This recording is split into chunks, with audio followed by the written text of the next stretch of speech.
Buenas tardes a todos los que estáis aquí presentes y buenas tardes también, o buenos días a todos aquellos que estáis siguiendo este magnífico Open de manera virtual. En primer lugar, yo me voy rápidamente también a unir a las felicitaciones a Javier, a Sonia, a Pello, al equipo de la Asociación Europea de Arbitraje por el evento que han organizado. Sinceramente, felicidades porque cada año os superáis un poquito más. La temática que hemos pensado nosotros este año para la mesa versa sobre la batalla de expertos. Concretamente, sobre qué pensamos que tiene más impacto en los árbitros a la hora de valorar las pruebas periciales que se presentan en los procedimientos arbitrales. Es decir, la cuestión que planteamos es si pensáis que es más importante la calidad del informe que se presenta en el procedimiento o si, por el contrario, entendéis que la opinión de los árbitros se conforma en mayor medida con la puesta en escena del perito, la capacidad de persuasión o de convicción que podamos tener a lo largo del procedimiento de la ratificación. ¿Puede un muy buen informe quedar relegado o perder fuerza si no va acompañado de una buena ratificación por parte del experto? En sentido contrario, un informe que pueda no ser tan bueno puede tener una mayor repercusión en la decisión de los árbitros cuando va acompañado de una buena ratificación, de una buena puesta en escena y de una buena defensa por parte del perito. Evidentemente, el acto de la ratificación pues, puede ser muy clarificador para los árbitros, pero lo cierto es que probablemente la primera opinión que tiene el árbitro de la disputa económica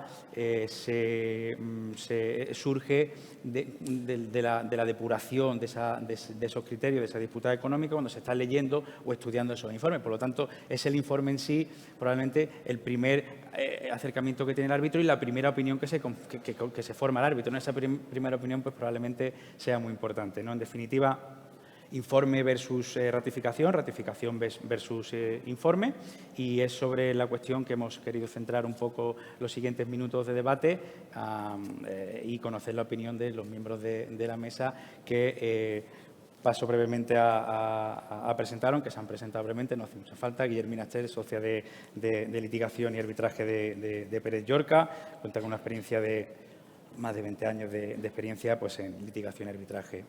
Carlos Gutiérrez, que es director de litigio de Siemens Gamesa, también cuenta con una amplísima experiencia en procedimientos arbitrales nacionales e internacionales, y Carlos también es árbitro, por lo que nos puede aportar aquí también la doble visión sobre el asunto.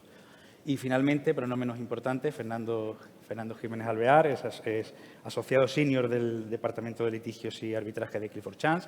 También cuenta con una amplísima experiencia en el mundo arbitral. Empezamos por ti, Guillermina, que te tengo más cerca. Pues cuéntanos un poco tu percepción sobre qué crees que puede causar una mayor repercusión en los árbitros a la hora de tomar una decisión cuando se enfrentan a las diferentes pruebas periciales, si la solidez de los informes cuando lo leen o la puesta en escena o la capacidad de persuasión de los peritos. Pues, buenas tardes y muchas gracias y enhorabuena, Javier, otra vez. Me sumo a todas las felicitaciones por lo bueno de las ponencias y lo dinámico de estas sesiones. Si me sale la vena gallega, te digo que depende. O sea, ni idea, la verdad. Esa es por ahí van a decir lo mismo, creo. No, eso es lo que, después de cada vista que se celebra, me da igual que sea procedimiento arbitral o judicial, lo que me planteo es ¿y qué va a pesar más? Y cuando me llega la decisión, pues con el ratón voy directamente al final, pero luego a ver por qué se ha fallado de una u otra manera. Dos cosas. En cuanto al contenido del informe, y lo decía en la ponencia de antes de los peritos, Fernando, que ya no es una constatación de hechos y es exactamente, visto desde otra perspectiva, él de perito y yo de de abogada, ya el informe pericial no es esa constatación de hechos, no es esa cosa de contabilidad o lo que fuera, la pericia que no se entiende. O sea, para mí, cómo afronto yo la defensa de un caso es que para mí el informe pericial tiene que ser una continuación de ese escrito de alegaciones. Me da igual que sea la demanda o la contestación, tiene que estar muy alineado, por supuesto, con todas las connotaciones de independencia, de carácter técnico, pero sí que tiene que ser en el sentido de qué se pide, por qué se pide y además transmitirlo de una manera clara, asequible, concisa, porque no tiene que ser, que hacían referencia también a propósito del Excel y demás, pero esa caja negra, esa cosa que a lo mejor lo veías hace años, que vas al informe pericial y no se entiende muy bien. Me da igual de que sea la materia, sí que tienes que ser capaz de ir al arbitraje, o sea, al informe pericial y entenderlo. Y para mí esa perspectiva no cambia dependiendo de quién decida, si un tribunal arbitral o un juez, y tampoco dependiendo de qué lado estoy, si estoy del lado del abogado o estoy del lado del tribunal arbitral. Porque, de nuevo, lo decía Horacio en dos ponencias anteriores, o sea, a ser árbitro se llega habiendo pasado por ser abogado de parte, con lo cual para mí ahí yo no veo, con carácter general no veo distinciones. La segunda cosa que quería decir, y podemos, o sea, sobre la declaración, y luego si quieres volvemos pues a propósito del cross-examination o qué diferencias hay cuando estás en un juzgado o cuando estás en un arbitraje. La declaración, simplemente aquí una cosa, precisamente por cómo se va destilando, que lo decías tú en la presentación, las discusiones, pues ¿no? Porque el procedimiento es una cosa viva. El perito, o sea, para mí es imprescindible la declaración también, o sea, es una parte indispensable de la defensa. Entre otras cuestiones, porque tiene que ser, o sea, tiene que tener un profundo conocimiento del caso. Y fíjate que digo, o sea, del caso y no solo del informe, porque tiene que incorporar esas cuestiones sobre las que se ha centrado la importancia del asunto y porque tiene que ser también capaz de responder a las cuestiones del otro perito. Por sintetizar ahora, y de nuevo, luego ampliamos todo lo que quieras. O sea, yo creo que en las declaraciones se pierden oportunidades, ¿no? Esto es como los exámenes estos de multiple choice que restan las preguntas, o sea, y como pasa también muchas veces con testigos, desde luego se pierden oportunidades e incluso te puede restar si esa declaración no es buena. Pero ahí has dicho una cosa importante, que por muy bien que puedas ratificar, si no te conoces muy bien el informe, si no llegas al detalle del informe, por mucha experiencia que tenga, puede en algún momento restar o perder un poco de credibilidad delante del tribunal si tienes enfrente un buen equipo de abogados, ¿no? Muchas gracias, Guillermina. Carlos, vamos contigo. Como he dicho, tienes una doble, yo voy a dar un poco más, una doble visión. Tú respondes con la visión que tú quieras. Cliente, ¿vale? Con la de cliente, correcto. La de cliente usuario del servicio arbitral. Correcto, eso es. Y un poco como yo estoy absolutamente de acuerdo con el planteamiento que hace Guillermina, creo que ni una coma te puedo añadir. Yo, por decir algo a más, yo creo que es cierto que según las circunstancias podremos considerar que el informe escrito tiene más relevancia que la declaración o que la ratificación o la exposición del informe, y en otros casos sería absolutamente al revés, circunstancia caso por caso. Lo que sí está claro es que yo creo que los dos elementos tienen una importancia esencial dentro de todo el proceso arbitral. Y eso es así porque cuando vamos a ver las reglas de soft law, pues, partiendo de la IVA, y de aquí pues ya vamos, pues, si quieres, al Charter Institute of Arbitration, vamos al Código de Buenas Prácticas, vamos del Club Español de Arbitraje, vamos a cualquier institución arbitral que haya establecido unas guías de procedimiento, vamos a ver que la prueba de perito no deja de ser siempre inicialmente un informe escrito. Si te vas a la IVA y hablas de un expert report, es un informe escrito. Por tanto, el que el informe escrito tenga un peso específico y una claridad determinada va a ser esencial, porque va a determinar la primera idea que tiene el árbitro sobre aquello que se va a someter a su decisión. No olvidemos que el árbitro le presuponemos un conocimiento técnico aproximado a aquella materia que se va a someter a su decisión, por su especialidad, por su experiencia, pero la prueba pericial no deja de ser aquella prueba que le ayuda en aquellas cuestiones que son de mayor enjundia o dificultad técnica. Por lo tanto, el informe creo que es muy importante. recogiendo también con carácter general todas esas reglas de soft law y acudiendo a los reglamentos de instituciones arbitrales, ves también que en algunos casos concretos te dicen cuál debe ser ese contenido del informe pericial, cosa que, desde luego, si acudes a la ley de enjuiciamiento civil no lo tienes, ¿no? Pero yo sí me quedo con 3 elementos, sin perjuicio ya pues, de las declaraciones de imparcialidad, de objetividad, de la experiencia, de todo lo que es, me quedo con 3 elementos básicos que tienen que estar en tu informe pericial. Que uno es la determinación clara y objetiva de cuál es la materia sobre la que se solicita el informe al perito, y en esto estoy absolutamente de acuerdo con lo que se ha planteado antes. Yo creo que Fernando hacía referencia a la necesidad de la identificación clara de qué es lo que se va a someter a arbitraje, para que no haya esa disparidad absoluta en los informes de los peritos. Una segunda es cuál es la metodología de trabajo que se ha utilizado por el perito, y luego diré por qué me refiero a esta con carácter muy particular, y toda la documentación que ha servido de soporte para la emisión del informe y las conclusiones del informe. Cuanto más claro y objetivo sea el informe en estos 3 elementos, pues yo creo que más se facilita la labor del tribunal arbitral a la hora de la conducción del propio arbitraje, porque esto nos va a ayudar a identificar cuál es la materia arbitrable y, en su caso, pues, oye, utilizar esos mecanismos a los que hacía referencia Colin, pues, para intentar aproximar determinadas disparidades, ¿no? Pues ya sea pues, la reunión de peritos, pues ya sea bueno, pues cualquiera de las reglas que se habían señalado. Bueno, dicho esto, pues efectivamente el informe pericial tiene un peso específico muy importante, pero de nada sirve ese informe pericial si a la hora de llegar a al segundo elemento dentro de la prueba de peritos, que es no solo el cross-examination, es que hay una primera fase que es la defensa, la exposición oral de ese informe frente al tribunal. Si no tiene el perito capacidad de persuasión, de convicción, no tiene capacidad oratoria, no tiene capacidad de transmitir con objetividad cuál es el razonamiento y sus conclusiones, pues yo creo que flaco favor se hace, ¿no? Entonces, creo que es un mix, sin perjuicio de que, como bien decías, depende de las circunstancias. Muchas gracias, Carlos. Y tú, Fernando, ¿cuál es tu visión? ¿Cuál es tu visión sobre qué puede impactar más al tribunal? Hombre, yo soy discípulo de José Antonio Caínzos, y entonces como buen gallego también tengo que decir depende, ¿no?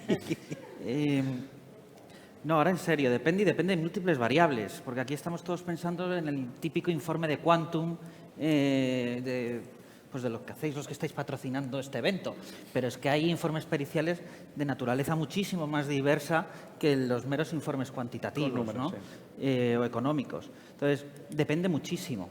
Yo siempre pienso que el informe pericial, igual que la posición que ejercemos los abogados de las partes, tiene una finalidad, que es convencer y persuadir a un decisor.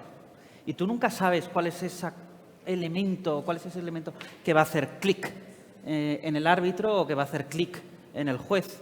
Puede ser el informe, puede ser la ratificación y puede ser en positivo o puede ser en negativo. Entonces, por eso digo depende. Yo siempre digo, el informe hay que trabajárselo muchísimo. El informe hay que trabajarlo muchísimo. Hay que trabajarlo desde el equipo de defensa, conjuntamente con los peritos, porque es lo que te va a definir la estrategia pericial de todo el procedimiento arbitral. Doy fe. Y das fe que tienes que trabajarlo. No, pero es verdad, el informe es la base. Está claro. Entonces, y es lo que además es donde tienes un poquito más elemento de control y es lo que te va a permitir construir todo el procedimiento. Por tanto, ¿qué es más importante? No lo sé. ¿Dónde podemos influir? ¿O dónde? Trabajando desde el principio en el informe. Por tanto, por eso el informe es tan esencial. Sí, al final nosotros como peritos también, al final lo primero a lo que nos enfrentamos es el informe y donde lo damos todo en el informe y luego la ratificación, ¿no? Evidentemente siempre queremos que sea todo perfecto, ¿no? Pero bueno. Y Carlos, volviendo a nivel ya particular en tu día a día como usuario, cuando a la hora que tienes que elegir a un experto, independientemente de lo que puedas considerar que puede gustar más o menos al tribunal, si el informe o la ratificación, si tú tienes que elegir a un experto, ¿te fijas más en el informe que vas a tener? ¿Te fijas más en quién va a ratificar ese informe? ¿Una mezcla de ambas? ¿Todo en su conjunto? Evidentemente todo en su conjunto, ¿no? Pero si tienes que decantarte por alguna cosa o decidir ahí, ¿qué es lo que te gusta más? Ahora ya gallego soy yo, sin perjuicio de que realmente nací en Galicia, por accidente geográfico, pero nací en Galicia, pero también depende. Yo creo, vuelve a ser otra vez un mix de todo y en cada momento en el que vas a utilizar ese informe pericial te vas a fijar en una cosa o en otra.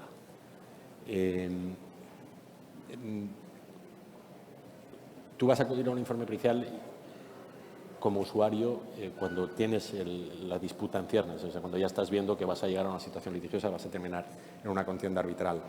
Pero mucho antes de esto tú ya sabes que esa disputa se está pergeñando. Y esto lo quiero hilar un poco con la función que tienen, y ahora sí es abanderado como asesoría jurídica interna de una compañía, en la que no solo se te da un expediente o una situación de conflicto para que ganes o pierdas, se te da para que gestiones un riesgo. ¿Vale? Y ese riesgo pues lo tienes que gestionar como un proyecto, no es simplemente el ir a un procedimiento arbitral y que salga un laudo que será de cara o cruz. No es esto de lo que se trata. Entonces, yo creo que en una fase muy embrionaria, cuando empiezas a ver que se empieza a conformar la situación litigiosa, ya vas a acudir a expertos. Y podrán ser expertos internos y expertos externos. Generalmente, en un primer momento vas a ir a acudir a los servicios técnicos que tienes dentro de la casa. No solo son cuantificaciones de daño, como bien decía antes Fernando, las disputas pueden ser de mucha naturaleza, pues, científica, artística, técnica, lo que tú quieras, ¿vale?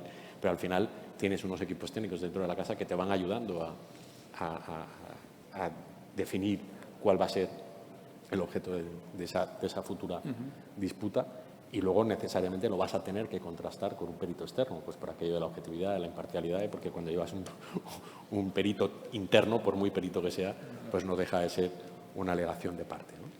Entonces, en esa fase primera yo creo que es muy importante contar también con un buen equipo asesor externo, pericial, que te ayude, entre otras cosas, y aunque suene reiterativo, a definir con muchísima claridad qué es lo que vas a someter al tribunal arbitral, cuál es la verdadera naturaleza de esa disputa en lo que afecta a la cuestión técnica, la cuestión jurídica, la cuestión fáctica es la que es, la fáctica no la dan la tozudez de los hechos, la jurídica la decidiremos los abogados sin perjuicio, o la defenderemos los abogados sin perjuicio de que necesitemos de esa ayuda técnica, pero para todo el análisis previo, ese análisis de riesgo, saber realmente qué afección puede llegar a tener, incluso pues a efectos de una provisión en estados financieros. O sea, por ejemplo, necesito esa ayuda por parte de un perito externo. Entonces, ¿qué es lo que valoras aquí?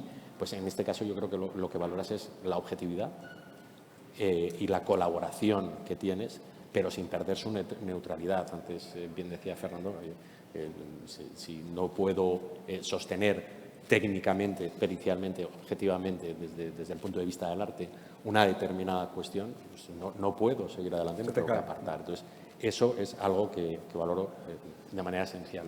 En la segunda fase, dentro de esa creación de la disputa hasta el procedimiento arbitral, que será la redacción de la demanda, o me da igual si me pongo en el lado pasivo, en la legitimación pasiva, y voy del lado del demandado, pues yo creo que la construcción fáctica, si realmente hay cuestiones científicas o técnicas que son relevantes, necesito también de la ayuda del perito. No para que me lo redacte, pero sí porque tengo que tener la capacidad de explicar de una manera accesible aquello que quiero que se decida. Entonces, necesito esa ayuda y colaboración. Luego, durante toda la fase de la conformación del proceso, lo que voy a necesitar es que me acompañe. En el lado activo, en el lado pasivo, tienen que conocer el procedimiento, no solo los escritos rectores, lo que voy a pedir, lo que voy a dejar de pedir, la metodología, las conclusiones del informe contrario, porque es lo que, en definitiva, luego se va a poner en valor en el acto de la vista, ¿no? En el acto de los hearings. Y luego, pues en el último estadio ya, pues esa capacidad de poder transmitirlo de una manera asequible, de una manera inteligible. Entonces, ¿qué es lo que busco? Pues el mundo ideal. ¿Puedo llegar a él? Bueno, pues no lo sé. Yo creo que sí que se llega. O sea, el día de hoy cada vez es más común cuando vas a buscar informes periciales o pruebas periciales técnicas, estás acudiendo a equipos que no son unipersonales. Estás acudiendo donde, en función de cada materia, porque pueden ser muy complejas y muy variadas y donde confluyan muchas cuestiones técnicas, pues que sea un equipo multidisciplinario, un equipo de varias personas el que realice ese informe, y luego haya uno en concreto que sea el que tenga esa capacidad de ser la estrella en el escenario, ¿no? de poder defenderlo. Se lo tiene que saber muy bien. Eso no se lo tiene que saber muy bien. Sí, por supuesto. Es lo que decía antes Guillermina, que no puedo estar más de acuerdo, es el conocimiento absoluto de todo el caso, ¿no? Sí. Muy bien. Continuando por ti, Fernando, que sé que te gustan también mucho los peritos. Cuando te enfrentas y quieres colaborar, necesitas la colaboración de un experto, ¿en qué te fijas principalmente? Yo es que estaba releyendo la pregunta y como buen procesalista casi quería pedir aclaración sobre la misma. Porque, claro, cuando me preguntas ¿qué valoras más? ¿El informe o quién va a ratificar el informe? ¿Es que lo va a hacer una persona distinta? Es que volvemos a estar en la misma situación que estábamos en la primera pregunta, que yo creo que está un poco viciado por la idea de la pericial económica, ¿no? Y por eso vuelvo otra vez al depende. Es decir, yo estoy totalmente de acuerdo con Carlos. Yo cuando elijo un perito, lo que quiero es una persona que me vaya a ayudar a obtener el resultado que quiero, que es convencer al tribunal arbitral. Pero además, quiero que me ayude no solo en la parte pericial, sino que quiero que me ayude en la definición de la estrategia procesal. ¿Eso quién me va a ayudar más? Pues depende muchísimo de la materia. Evidentemente, ante un tipo de problema en el que hay que hacer una revisión exhaustiva de la contabilidad de 35 sociedades vinculadas repartidas por todo el orbe, no pretendo que esa revisión la realice el perito que vaya a ratificar el informe. Y ahí, evidentemente, pues pesa mucho la marca o pesa mucho, digamos, el equipo, la marca y luego la persona que vaya a ratificar el informe, que sea de mi máxima confianza y que sepa que se va a conocer el informe y que no va a llegar el día de la ratificación y se dé cuenta uno de que lo que está haciendo es reproducir una cosa que se ha estudiado. Efectivamente, en eso estamos totalmente de acuerdo y quizás quien vaya a ratificar el informe la decisión. Pesa mucho. Eso Pero esa es una parte bastante marginal de los informes periciales que en la vida real encargamos. Y nosotros encargamos muchos más informes periciales para la determinación de los presupuestos de las pretensiones casi que para el quantum. Y para la determinación de los presupuestos de las pretensiones donde nos fijamos es en un todo, es en un individuo que digamos que tenga capacidad suficiente para generar confianza en el tribunal arbitral, que tenga un track record histórico de generación de confianza, que tenga un currículum que impresione, que tenga capacidades persuasivas, que sea didáctico, que sea muy didáctico.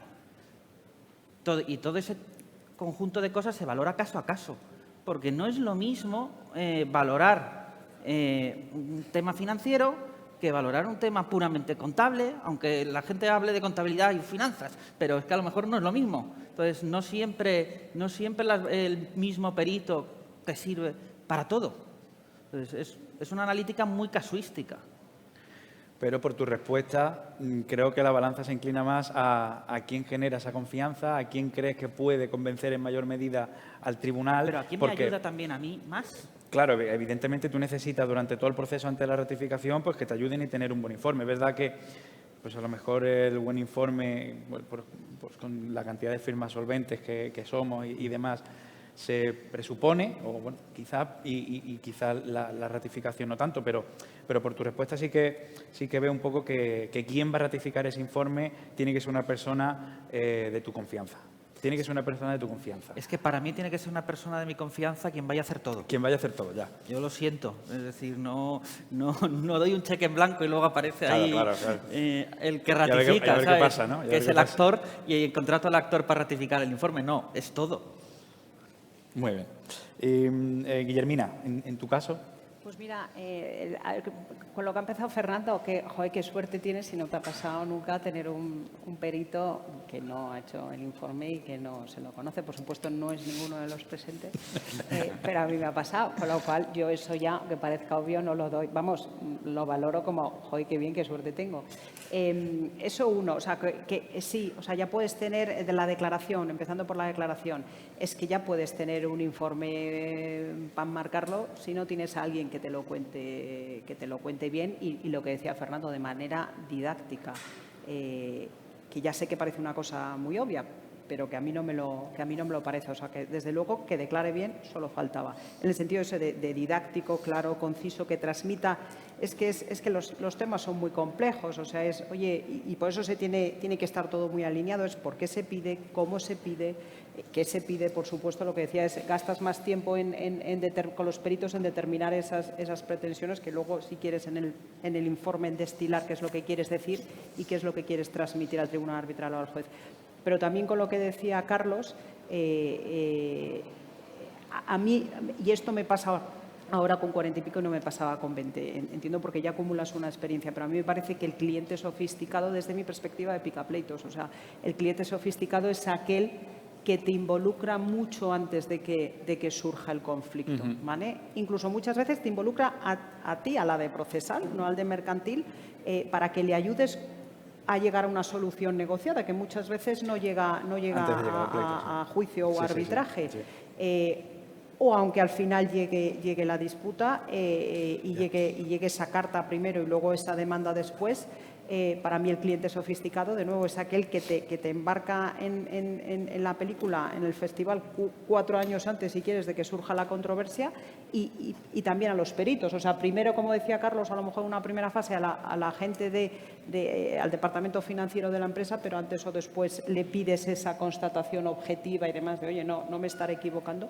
Con lo cual, para mí el cliente ese trabajo pericial, ese trabajo nuestro de procesalista, de picapleitos, empieza mucho antes de que ya empiecen a sacarse las cartas y demás. Con lo cual, pues de nuevo depende y desde luego las dos cosas. Las dos cosas definitivamente. Muy bien, muchas gracias. Volviendo a los peritos, como no puede ser de otra manera hoy, ¿no? A los peritos. A lo largo de la vista, en un arbitraje, bueno, pues suele haber dos fases diferenciadas, ¿no? Bueno, una fase en la que bueno, pues exponemos nuestro informe, una fase más amable, ¿no? Donde somos capaces de preparar, de hablar sin que nadie nos moleste, de exponer, y ahí efectivamente tenemos que tener esa capacidad de oratoria, de convicción y demás, ¿no? Pero después hay una segunda fase que es la cross-examination, donde bueno, ya las cosas se ponen un poquito más tensas, ¿no? Bueno, y entonces en este punto sí me gustaría saber vuestra opinión, empezando por ti, qué cualidades, porque bueno, habéis hablado de didáctico, eso lo he escuchado muchísimas veces, ¿no? Hay que ser didáctico, ¿no? Un perito tiene que ser didáctico, evidentemente, ¿no? Y lo escucho mucho de los abogados. Pero cuando estás en una cross-examination, sí, tienes esa parte que tienes que ser didáctico, pero otras partes donde, bueno, pues cuesta un poquito más, ¿no? Y entra un poco la confrontación con el abogado contrario. Ahí hay que valorar más del perito. ¿Qué cualidades podrías valorar más del perito? Bueno, aquí me estás haciendo la pregunta del millón. Yo no soy coacher y sinceramente, aunque me dedico a preparar peritos profesionalmente de cara a las vistas, pero, hombre, hemos copiado el sistema anglosajón, hemos traído el cross-examination al arbitraje, incluso al arbitraje nacional. Yo, personalmente, tengo que reconocer que me divierto muchísimo haciendo cross-examination a peritos, desde las cosas que a mí profesionalmente más satisfacción me generan. Pero ahora me estás diciendo que me pongan el lado contrario y diga que qué hago con mi perito, no qué hago con el contrario, porque bueno, normalmente a mí lo que me gusta es atacar al contrario. Pero, o como míralo al revés, ¿sí? Cuando le atacas al contrario, que te no, pero ahora, te puede incomodar más. Ahora siendo o intentando responder a la pregunta. A ver, el punto del carácter didáctico no me quiero repetir, a mí me parece que es clave como elemento discursivo, es decir, utilizar el discurso propio más del que está intentando enseñar al tribunal arbitral e intentando explicar las cosas al tribunal arbitral, mostrarse colaborador con el tribunal arbitral, es el discurso que a mi juicio estadísticamente es el más correcto, porque no nos olvidemos que aquí siempre estamos hablando de lo que es estadísticamente más eficaz. Ahora bien, a mí hay una serie de cosas que personalmente sí me parecen claves. Una, sin ningún género de dudas, es el conocimiento al detalle de su propio informe, que va unido a una preparación intensiva, exhaustiva, durante un tiempo bastante prolongado. Es decir, aquí los abogados tenemos una labor que es que durante las semanas previas al tribunal, a la vista, tenemos que detectar todas las debilidades de vuestro informe pericial y que vosotros las conozcáis. Prevenidos, claro. Luego, en la vista, para mí también hay otra serie de elementos clave. Y la primera es, hay que ser honesto. Se reconocen los errores sin problema, sin ningún tipo de problema. Es decir, no me gustan nada, o en general tiendo a no estar de acuerdo a esa estrategia de me hago el bicho bola en mi propio informe y las preguntas me lanzan como en Matrix y que las intento esquivar y que acabe ya la ratificación, que pasa muchísimo. Sí. No, de frente, y se reconocen los posibles errores que hay en el informe pericial. Y eso me lleva al segundo punto. Un perito tiene que distinguir el árbol del bosque y tiene que saber lo que es un problema de detalle y lo que es un problema que afecta a la posición de la parte. Y tiene que, en el cross-examination, que sobre todo en técnica anglosajona estamos dando vueltas a cada arbolito, uno, para ir rascando, sabiendo cuándo realmente simplemente te están arañando o cuándo te están metiendo un zarpazo. Y lo que hay que estar es preparados para los zarpazos, los arañazos no importan. Entonces, para mí es muy importante el perito que es capaz de hacer esa distinción, que tiene un conocimiento, que está tan involucrado contigo, en tu estrategia, que conoce perfectamente, oye, esa pregunta no me importa, le voy a dar la razón. Que eso me aumenta incluso la credibilidad delante del tribunal arbitral.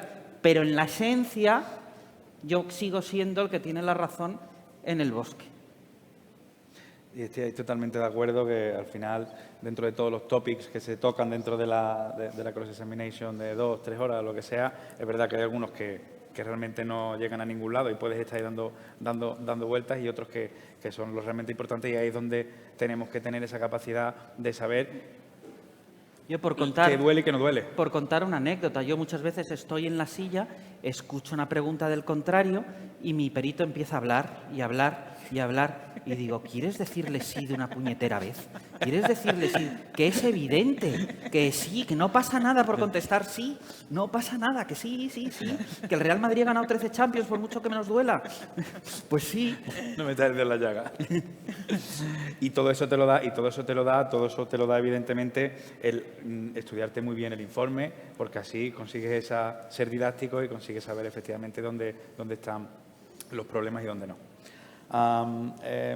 Guillermina, ¿en tu caso? No, recojo y lo digo lo que ha dicho Fernando, lo vuelvo a decir, unido a lo que decíamos antes. O sea, decía él, preparación exhaustiva semanas antes, por supuesto, conocimiento profundo del informe. Yo me apunto aquí y lo he tachado del caso. O sea, no es ya del informe, sino del caso, porque acababa Fernando diciendo eso. O sea, es precisamente para dar, oye, que no pasa nada por dar determinadas cuestiones, concederlas, porque además aumenta tu credibilidad, y para mí eso requiere no ya solo un conocimiento profundo del informe, sino del caso. Y de nuevo me lleva a lo que decíamos antes, lo que decía Carlos, o sea, involucrar al abogado, involucrar al perito en las fases súper iniciales del tema, cuando crees que vas a poder tener un problema con ese contrato, ayuda a que luego la gente tenga más claro, porque a mí no me parece tan fácil, qué es lo importante, sobre todo cuando estás subido ahí a estrados, ¿no? Desde fuera todo es muy fácil, pero cuando estás subido a estrados, el saber destilar y diferenciar qué es lo importante, qué no es lo importante, qué le concedo, qué no le concedo, ¿no? Cuántos pelos me quiero dejar en la gatera. Creo que cuanto antes te estés involucrado y, por supuesto, preparación exhaustiva, mejor. De tu caso, pero es que luego también yo creo que te tienes que saber lo de la otra parte. O sea, esa preparación exhaustiva involucra saber muy bien qué pide la otra parte, por qué lo pide, de tal manera que con tu declaración en ese cross-examination aproveches, oye, si hay que ceder determinadas cosas, me parece muy buena estrategia, pero que si puedo responder a lo que me está preguntando y además le puedo atizar al contrario, mejor que mejor, ¿vale? Y lo último, como había apuntado aquí, o sea, criterio, con lo que terminaba Fernando, criterio para diferenciar qué es lo importante y qué es lo que yo quiero transmitir. A mí eso es lo que se me ocurre como generalidad que aplica a todos los casos. ¿En tu experiencia, Carlos? Pues es que creo que no hay mucho más que decir. Quizá por ahondar un poco, didáctico, por supuesto, didáctico no es solo que lo entienda un abogado, o sea, que si consigue que yo como abogado lo entienda, seguro que ha sido tremendamente didáctico. Pero creo que tiene que ser no solo esa, que no se trata de hacer simple lo complejo, sino de hacerlo inteligible. Bien. Entonces, huyamos del simplismo. Cuando estamos acudiendo a arbitrajes de envergadura, donde las cuestiones técnicas son muy, muy complejas, creo que no es tan fácil ser didáctico. Y además, vuelvo otra vez al origen. Parto de la asunción de que el árbitro que elegimos las partes es un árbitro que más o menos sabe de qué va o de qué va a ir el tema. No cojo a cualquier árbitro al azar para resolver una cuestión pues, de, no sé, que se haya malogrado pues, una compraventa de una empresa, por ejemplo. ¿Bien? Entonces, dicho esto, didáctico, pero más que didáctico, yo creo que sea objetivo, que sea inteligible.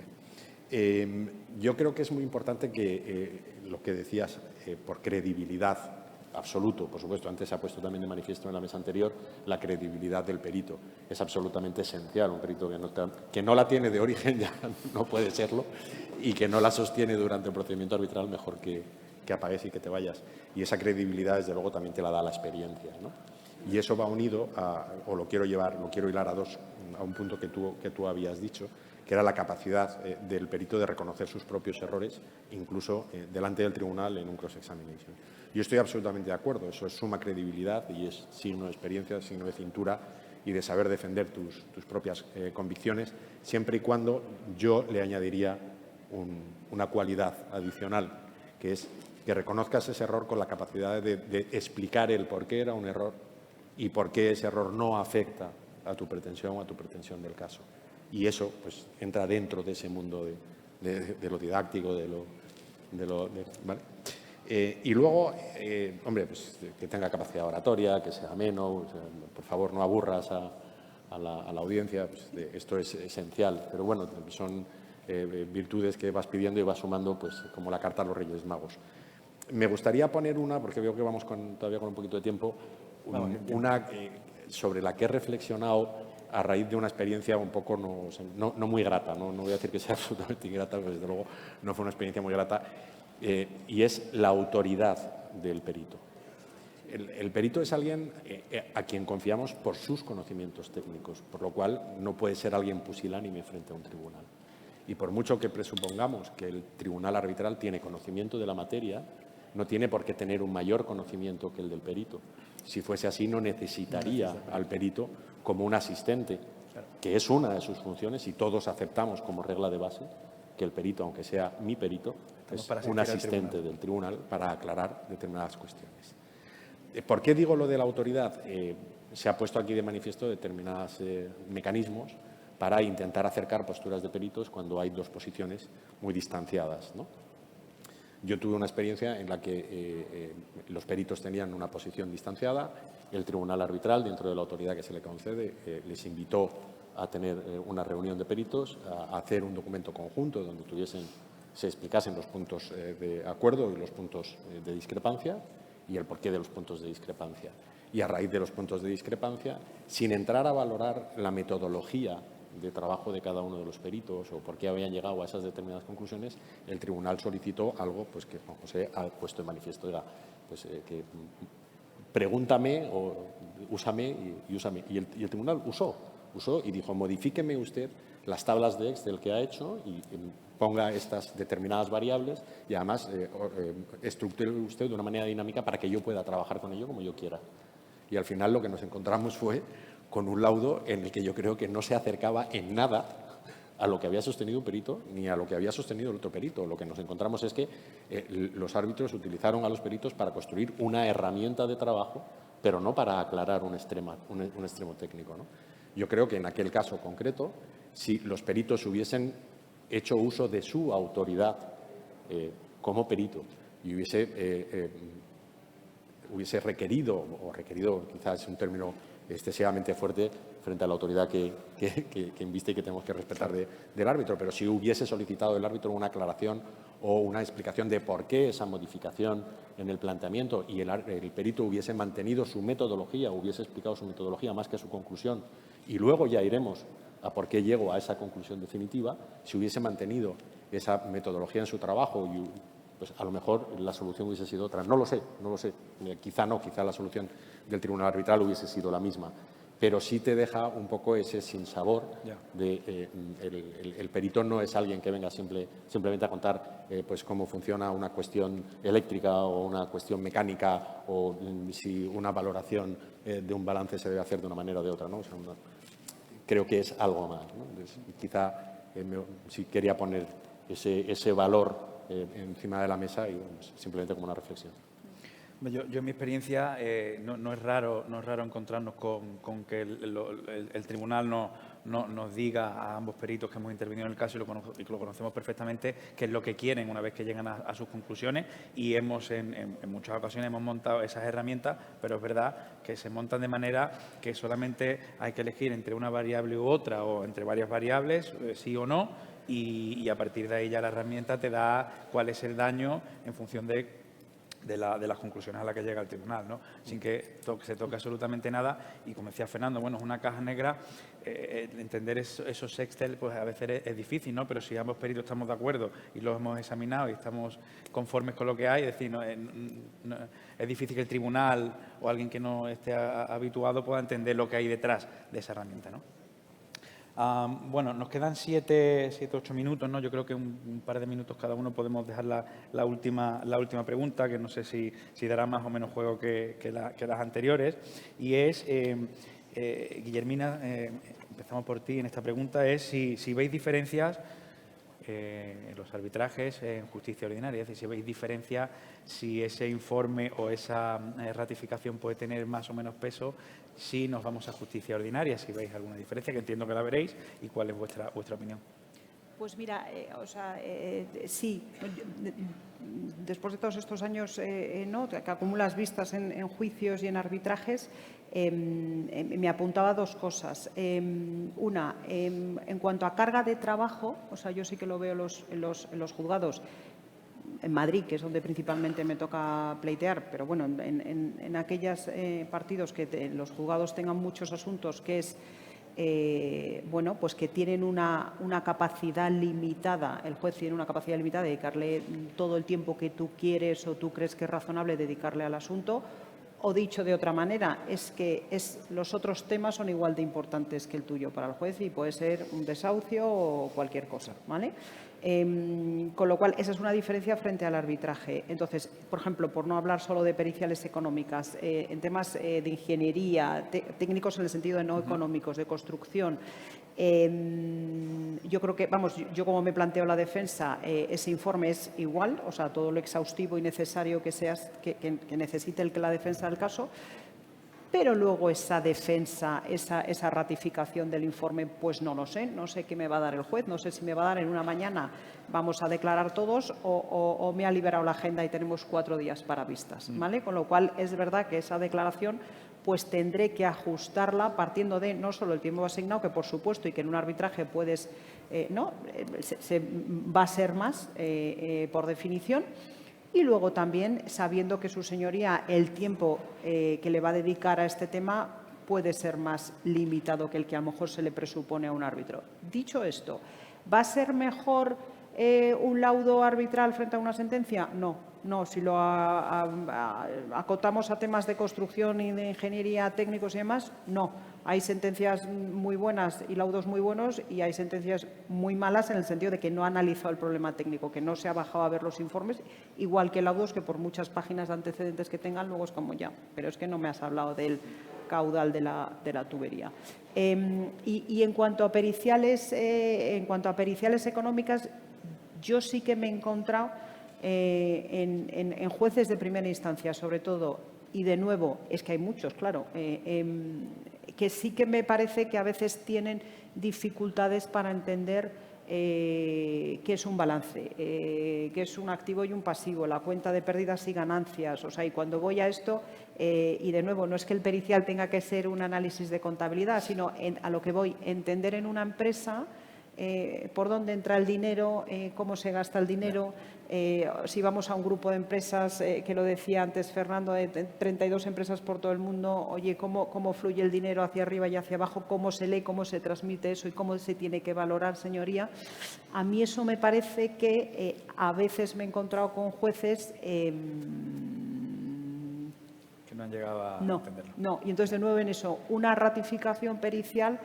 Creo que, porque además para cuando llegas al juicio, de nuevo tienes que ser rápido, pero yo creo que puedes anticipar, tienes que hacer esa labor de intentar primero sentar las bases de manera objetiva, no ya para que me den la razón a mí o no, señoría, aquí de lo que estamos hablando es esto. Y cuando usted afronta este balance, esto activo y este pasivo, lo que quiere decir es eso.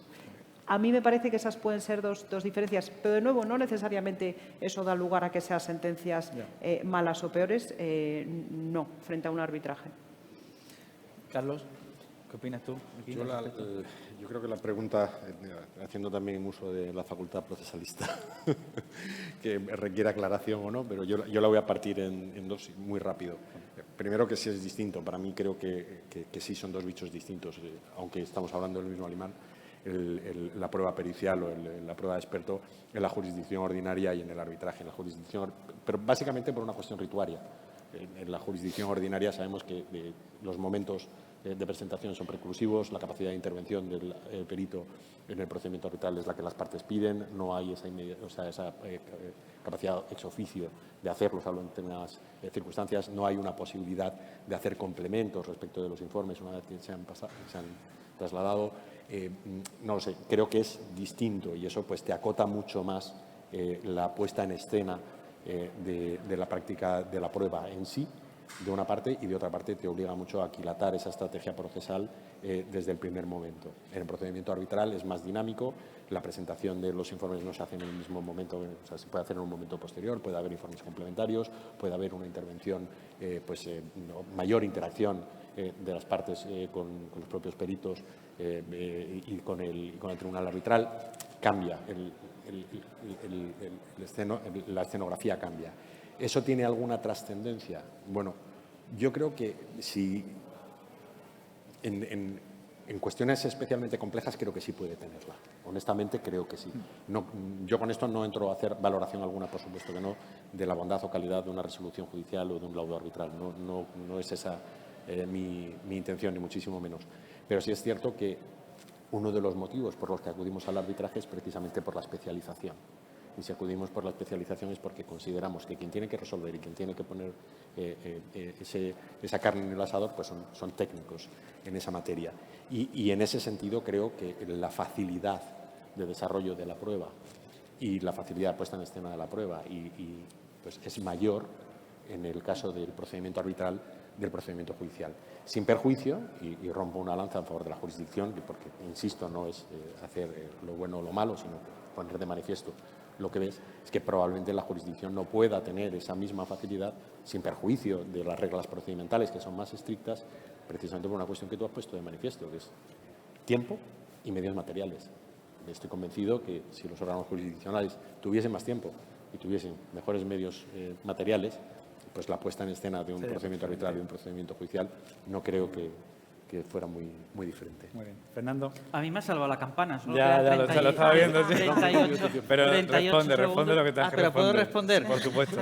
Es Queremos que, escucharlo. a ver, yo aquí tengo opiniones un poco polémicas porque yo tengo que reconocer que aunque estoy en un foro arbitral, yo soy un apasionado también de la jurisdicción ordinaria. Y además es que creo que la jurisdicción ordinaria, para los que también hacemos arbitraje, es una escuela extraordinaria.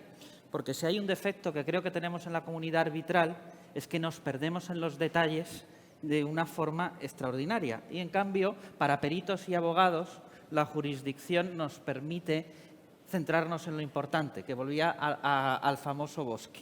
Ahora, yendo a la pregunta, esto es estadística y efectivamente, estadísticamente, en arbitraje y en judicial hay una diferencia. Yo aquí, cogiendo a Colin, creo que lo decía antes, la vía jurisdiccional es casi como un arbitraje de béisbol. El juez elige entre uno de los dos peritos, que es al que se cree, y se va con él hasta el final. Eso no siempre, evidentemente, pero puede pasar. En cambio, en arbitraje hay muchísima mayor granularidad, ¿no? Te extiendes muchísimo más a los detalles y claro, ahí entran en juego muchísimas otras más cosas. Entonces, esa es la gran diferencia que veo entre el arbitraje y la jurisdicción, ¿no? Muy bien, bueno, pues nos hemos ya quedado sin tiempo. Simplemente agradeceros muchísimo a los tres haber estado aquí, ha sido un placer. Agradeceros también el interés mostrado por todos vosotros y nada, muchísimas gracias y buenas tardes.